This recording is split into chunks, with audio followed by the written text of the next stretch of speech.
Baik, selamat pagi, siang, sore, dan malam. Perkenalkan, saya Dava Bima Ramadan dari Teknik Geofisika Institut Teknologi 10 November Angkatan 2024 dengan RP 5013-241044. Jadi, pada video kali ini saya akan membahas tentang regresi linear dengan menggunakan library scikit-learn, di mana tujuannya yaitu membandingkan dua metode perhitungan regresi linear, yaitu yang pertama dengan scikit-learn tadi itu menggunakan library linear regresi yang sudah otomatis menghitung slope dan intercept-nya. Kemudian yang dibandingkan dengan metode manual itu dengan menggunakan rumus matematis G kali G transpose kali G diinversion, kemudian dikalikan dengan G transpose dan dikalikan dengan data.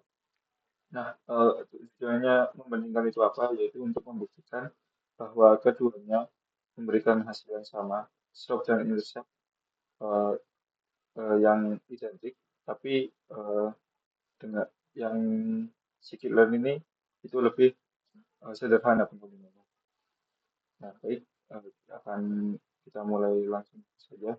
Yang pertama yaitu kita membutuhkan library yang akan digunakan untuk penggunaan kali ini, yaitu ada Pandas, kemudian ada NumPy, ada Matplotlib, kemudian ada scikit-learn, dan juga ada NumPy Analog. Langsung saja di import.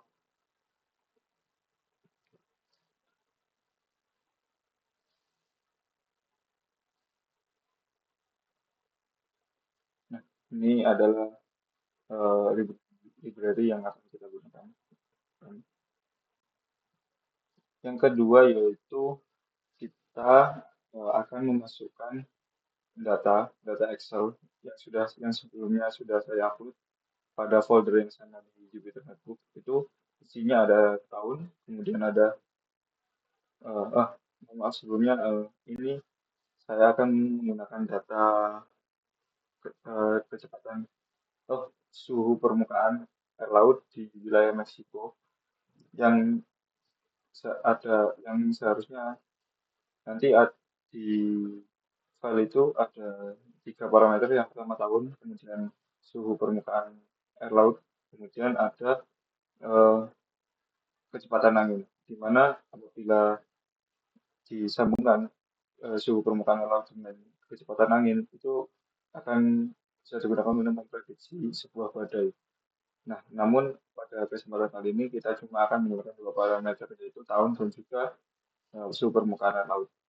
Jadi tujuannya itu bisa untuk memprediksi eh, berapa suhu permukaan laut di tahun sekian di wilayah Meksiko sana. Jadi ini data yang saya gunakan. Sebelumnya saya mendapatkan data itu dari NOAA, National National Oceanic and Atmospheric Administration, dan juga World Bank Group Climate Change, tentang climate change. Dan selanjutnya setelah diimport di satu folder antara eh, file ini dan juga file CSV ini, nah, itu agar bisa terbaca secara langsung kita lakukan coding. Nah, ini di mana dia bertujuan untuk membaca file CSV ke dalam data frame eh, yang kita sebut sebagai data ini.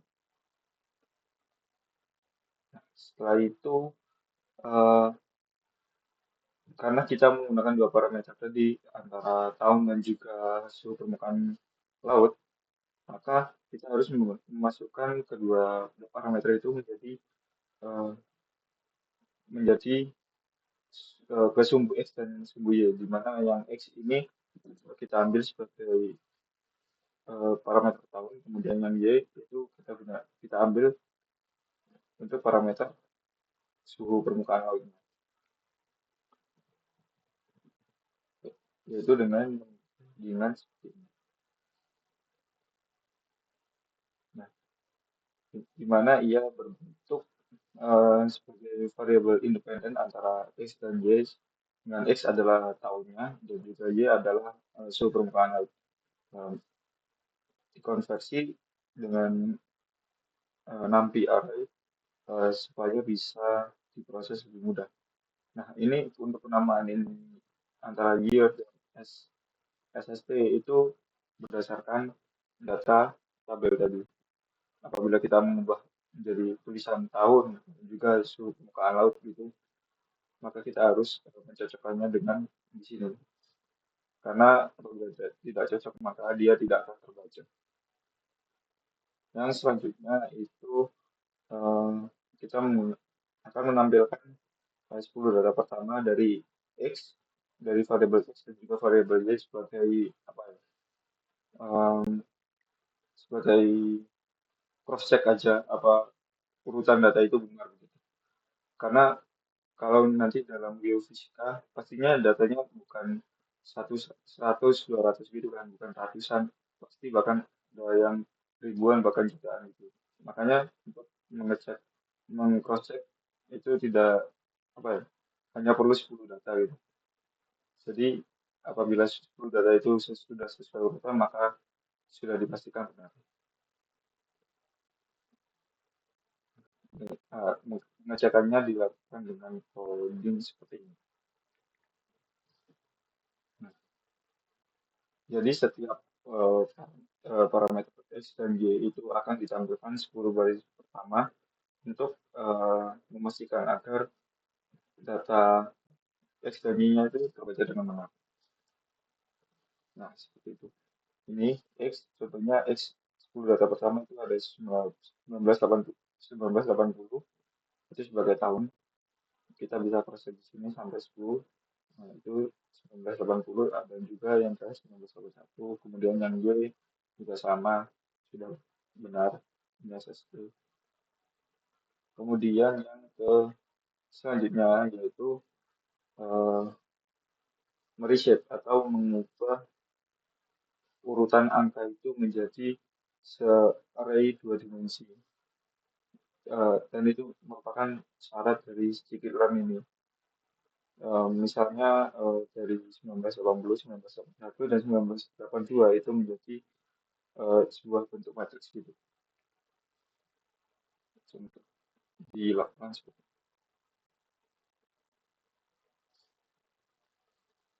Nah, ini menunjukkan kolom menjadi satu kolom tahun ya. Kemudian yang selanjutnya itu melakukan model regresi linear, yaitu dengan membuat objek model, gitu. Objek model regresi linear.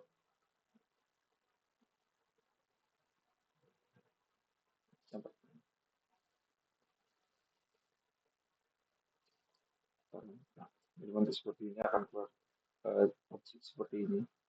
Kemudian yang selanjutnya yaitu eh, membuat data graf grafik dari tahun 1980, itu range-nya kita gunakan 1980 sampai 2023.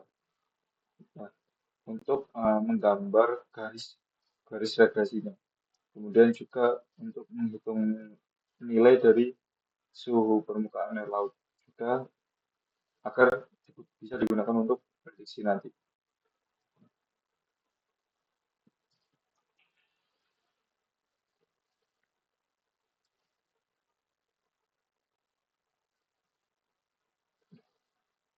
Oke, sudah selesai. Untuk selanjutnya adalah tinggal voting-voting untuk grafik grafik apa gambarnya nanti sebuah tabel sebuah koordinat gitu sehingga akan menunjukkan referensi linear itu membutuhkan eh, scatter itu sebagai menggambar data titik, kemudian juga ada plot menggambar garis regresinya, kemudian juga membutuhkan judul, kemudian label sumbu, kemudian tweet legenda, dan juga untuk menampilkan grafiknya.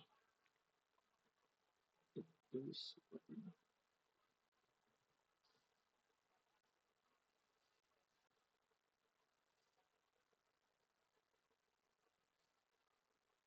Nah, seperti ini. Kemudian juga untuk menampilkan nilai intercept.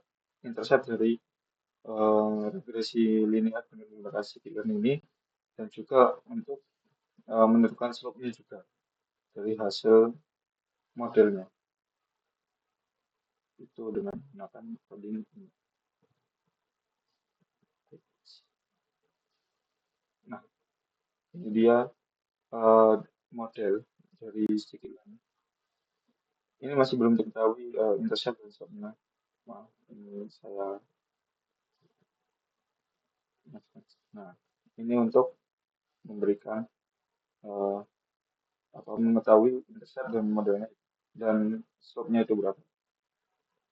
Nah, dari dengan menggunakan library Scikit-learn tadi didapatkan intercept-nya 19 19 sekian dan juga slope-nya 0,006 sekian. Nah, apakah hal ini sesuai dengan eh, regresi linear dengan menggunakan data rumus manual tadi yang G-transpose tadi itu? Selanjutnya itu akan kita validasi dengan menggunakan data manual apakah ia sama hasilnya atau berbeda. Jadi yang pertama itu adalah membutuhkan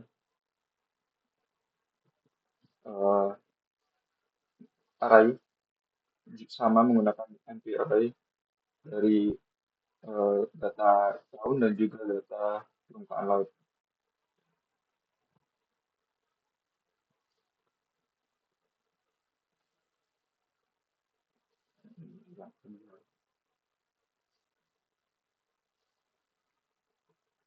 Nah, selanjutnya itu adalah menggunakan rumus GTG tadi dengan menggunakan matriks G yang berisi tentang kolom pertama itu tahun atau X, kemudian kolom kedua itu untuk intercept. Itu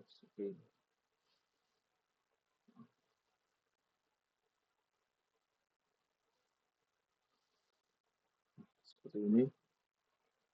Kemudian selanjutnya itu adalah melakukan eh, oh ini D sama dengan Y itu adalah vektor data. Kemudian yang di bawahnya itu M ada M bla bla bla ini adalah rumus dari eh, normal equation yaitu yang G kali G transpose kali G kemudian G transpose kemudian dikalikan dengan G transpose dan dikalikan dengan G itu tadi. Kemudian yang selanjutnya itu adalah menampilkan slope dan intercept dari metode manual ini itu dengan coding.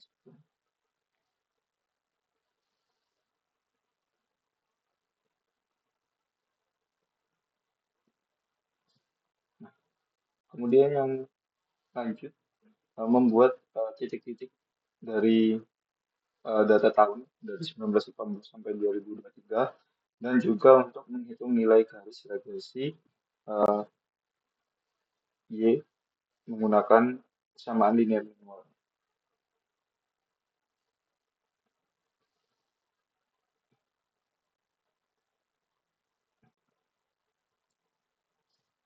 Ini.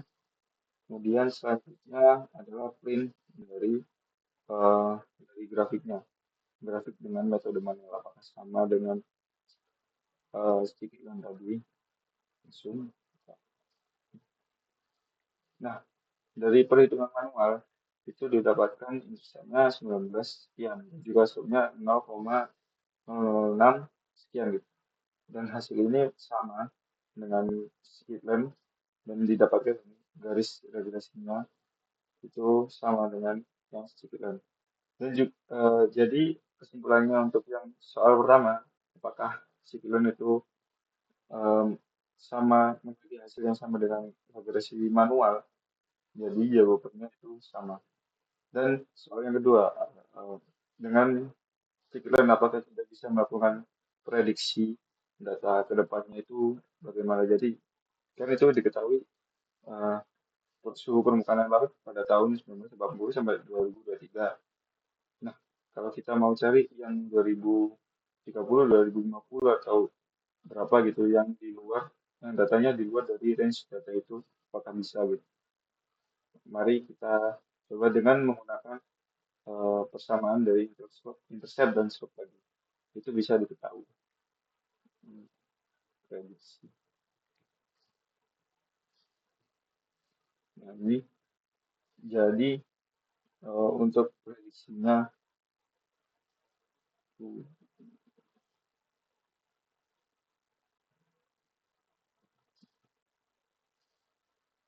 menggunakan data tahun 2000 ini ganti 2000 apa ya 2035, 2040 dan 2050.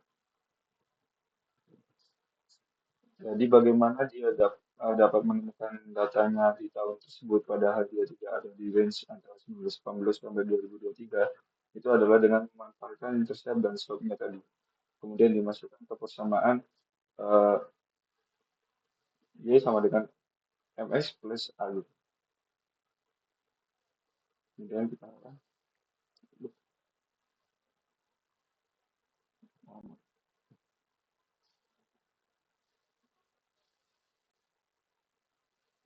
ada yang kurang.